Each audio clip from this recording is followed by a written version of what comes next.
শেখানো হয় মাদ্রাসা, এই মুসলমান শেখানো হয় মসজিদে।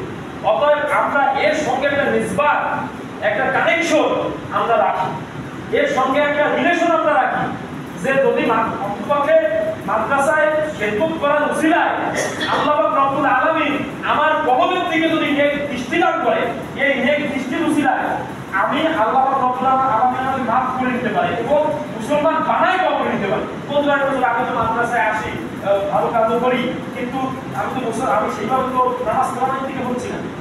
আপনি করতে থাকেন, চলতে থাকেন, আপনি দিনের কাজ করলে এমনি তো সওয়াব, তারপরে দেখবেন ইনশাআল্লাহ ইন্নামাল আমালু বিল খাওয়াতিম, আল্লাহ রাসূল বলছে শেষ আমলই গ্রহণযোগ্য।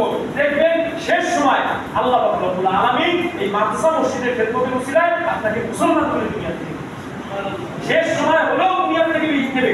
কারণ মুসলমানই শিখানোর মার্কাজ হলো মাদ্রাসা।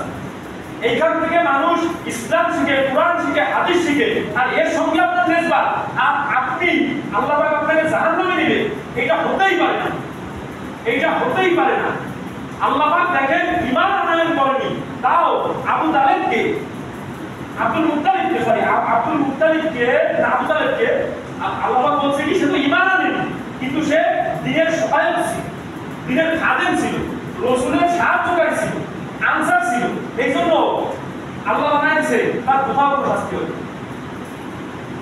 রাসূলের যে সহায়তা করছে এই জন্য তার জাহান্নামের মধ্যে সবচেয়ে কম তার শাস্তি হবে, সে হচ্ছে আবু তালেব। তার কোথাও শাস্তি হবে না, শুধু তাকে আগুনের একটা খড়গ পাথরে দিয়ে দাঁড় করায়, আগুনের একটা খড়গ পাথরে দিয়ে দাঁড় করায়, পাথরটা আল্লাহ রাসূলের শরীর মুবারকের সঙ্গে স্পর্শ করে, আর সমস্ত জায়গা আল্লাহ রাসূলের শরীরের সঙ্গে স্পর্শ করছে। এই জন্য তার কোথাও আগুন লাগবে না, আগুনে জ্বলবেও না, সে দাঁড়ায়ও থাকবে, কিন্তু ফলক খালি পাথর একটা ফলক দিয়ে রাখবে, কারণ সে ঈমান আনে। আল্লাহর ওয়াদা কখনো মিথ্যা হতে পারে না। আল্লাহ যে ওয়াদা করছে কালামে যে ঈমান বেঈমানের জন্য জান্নাত নয়, বেঈমানের জন্য জাহান্নাম, সে যতই ভালো হোক, ফেরেশতা হোক। এই জন্য আল্লাহ রব্বুল আলামিন শুধু সর্বনিম্ন একটা শাস্তি হিসেবে খড়গ পাথরে দিয়ে রাখবে, একটা খড়গ পাথরে দিয়ে রাখবে।